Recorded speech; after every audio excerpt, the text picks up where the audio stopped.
Good morning. My name is Miles Timmons. My presentation today will center around the cultural and political geography of the region of Oceania and Australia. Oceania is a region made up of thousands of islands throughout the Central and Pacific Ocean. There are two major land masses, which are Zealandia, which includes New Zealand, and the western half of New Guinea, made up of the nation of Papua New Guinea, and also three island regions. Well, the other landmass is Australia, and three island regions of Melanesia, Micronesia, and Polynesia. Melanesia includes independent nations of Papua New Guinea, Fiji, Vanuatu, the Solomon Islands, and many more. Micronesia includes the independent nations of Marshall Islands, Federated States of Micronesia, Kiribati, and many more as well. You get the picture. There's a lot of islands um, located within this region. Polynesia includes some more that are, I would say, more familiar over in the region of North America with Samoa, Tonga, and Tuvalu. These islands in this region actually has a rich cultural geography. Cultural geography is the subfield of human geography, which focuses on the patterns and interactions of human culture, both material and non-material, in relation to the natural environment and the human organization of space. So basically, it's just how the humans have interacted with the culture, well, how humans have interacted with the regions and the nature and the people within the region. Indigenous cultures kind of shaped the region. For example, the Polynesian culture was developed by the Southeast Asian sailors that explored the South Pacific. With the region with the region dominated by water, the ability to sail and navigate is a big key. Around 1500 BCE is when sailors began moving east from the island of New Guinea. The farther they traveled, the more they were able to, sharpen their navigation skills. They had these large vessels called outrigger canoes, and they could sail very quickly, but they didn't have the other problem in immobility. They were able to maneuver the waters very well when there were storms and things like that, because I'm sure there were numerous storms within the region that probably knocked out a lot of vessels. Their navigation system was based on the observation of stars, ocean swells, and the flight patterns of birds. And, a lot of those skills developed then are used today as well. Polynesians were also able to domesticate plants and animals and transport them to islands that lacked native flora and fauna. This helped them establish permanent communities throughout the islands of the South Pacific. Uh, Malaysia, Micronesia, and Polynesia ended up being colonized by 1000 CE. In the process, they had a unique and ocean-oriented culture that we can still see today. Although there were hundreds of indigenous groups native to Australia, these groups sort of unified under the name of Aboriginal Australians or Aborigines.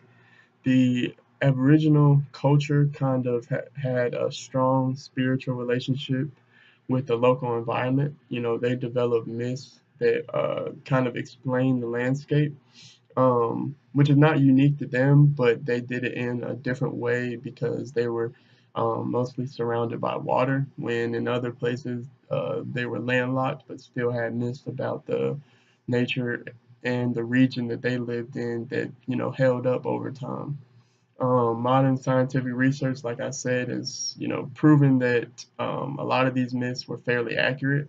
One of the examples involved the Great a reef, located off the coast of Australia now. That's like 100 something miles off the coast, but now it's but back in when they were reading over these myths and the history of the region, they found that it was actually correct that they did have these reefs and stuff like that, which used to be before the movement of plates and such.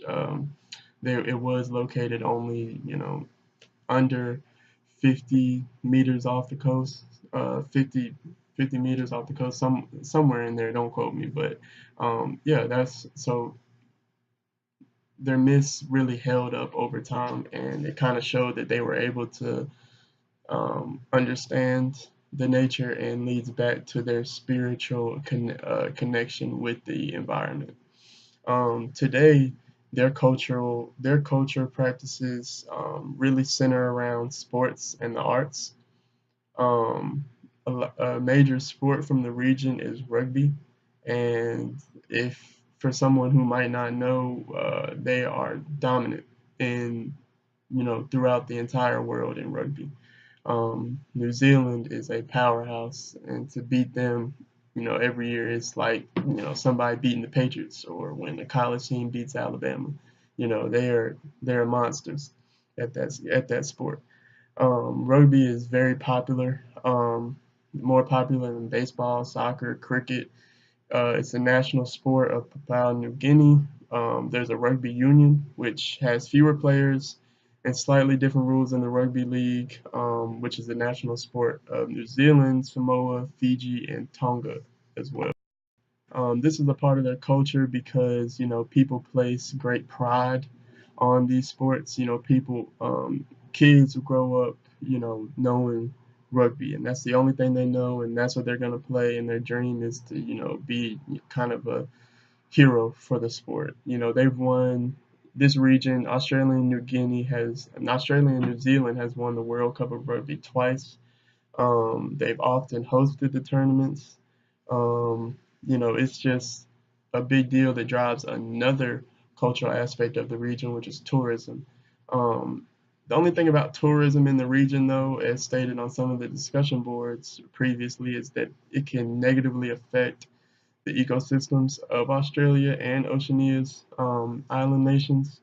It can lead to overcrowding, depletion of the island's scarce resources. Tourism, like recreational water sports and fishing, have kind of been able to combat this, but with overcrowding, then that means there has to be overfishing, and so then the regions become depleted, like I said earlier, of the minimal resources that they already have. So although everyone would love to visit these regions and go experience the culture as well, people do need to be cognizant of the fact that if we just go there willy nilly and kind of aren't aware of some of the things going on there, then there might not be a region to go back to soon because due to a lot of the climate change and things like that, Fiji and I'll get into this in the political geography side of it. The region has experienced in Fiji 6 inches of receding shoreline over the past 90 years. So like that's 6 inches each year over the past 90 years. And Samoa has faced that same issue with 1.5 feet of receding shoreline over the past 90 years. So it's definitely an issue that people need to kind of promote and be aware of, and start to in the region they are starting to try to receive funding but to help with those issues, but we'll get into that with political geography. Political geography is the internal and external relationships between its various governments, citizens, and territories. The early political geography of the region was kind of centered around the European colonization of Australia and Oceania. When Portuguese explorer Ferdinand Magellan landed on the islands in the 16th century, it was fueled by trade desires, the spread of Christian faith, obviously to defend nationalist pride, just a lot of reasons that other areas were colonized as well. France, Spain, England, Germany as usual, became the most important colonial powers in the region. So that's why there is such a strong European culture in the region, and that's pretty much why English is the main language spoke within the region as well.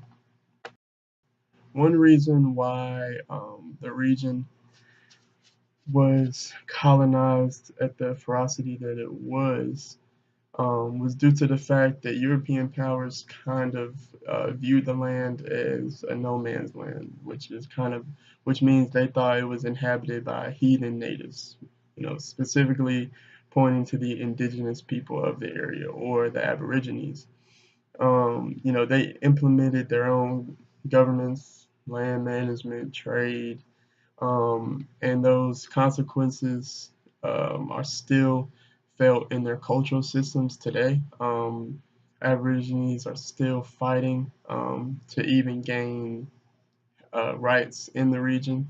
Um, in the home countries, Aborigines over the last half decade have been able to accrue some political rights, but they're still fighting for more within the region. The main drivers and the main, I guess, proponents of these Aborigines political rights is New Zealand's Maori and Aboriginal Australians that are pushing this and protesting and trying to gain these rights.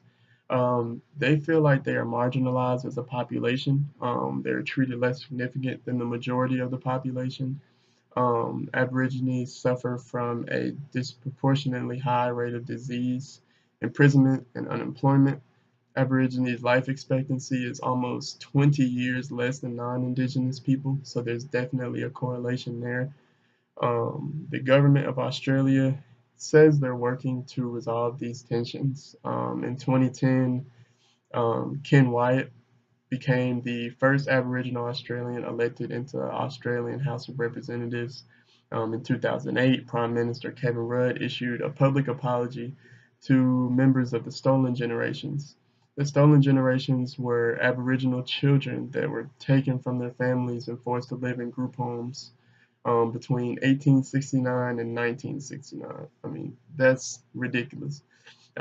It's we there's people that haven't received a apology in America, and a lot of people would probably love that, but this is something that I don't even think in the modern region, in the modern era after slavery ended in America, I don't think things like this took place in the same way as the Stolen Generations in Australia.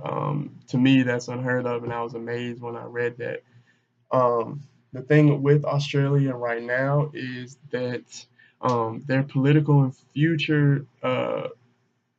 and financial future rests largely on its efforts to minimize the effects of climate change. As I stated earlier, due to climate change, there's been receding shorelines within the area, and these islands are vulnerable to flooding and erosion because of sea level rise. These warming temperatures have severely damaged many of Australia and Oceania's coral reef ecosystems, which contributed to the major droughts in Australia and increased glacier melt in New Zealand and Papua New Guinea. The shining light kind of right now in the region is that they have received $66 million from Japan to help support these efforts. 66 million, not sure how far it will go, but it's definitely a start. It's somewhere it's a foot in the door. It's somewhere for them to take off from, but definitely all the people who love to travel to that region should be giving, in a sense, to try, kind of help their vacation spots, even if it's just at that basic level. Should be trying to help their vacation spots, stay intact, so them and their families can travel there for the rest of their lives. But so that is my that is my assessment of the cultural and political geography of this beautiful region. I too hope to travel there one day and visit as many islands in the region as I possibly can. But that's all from me. Thank you and have a good day.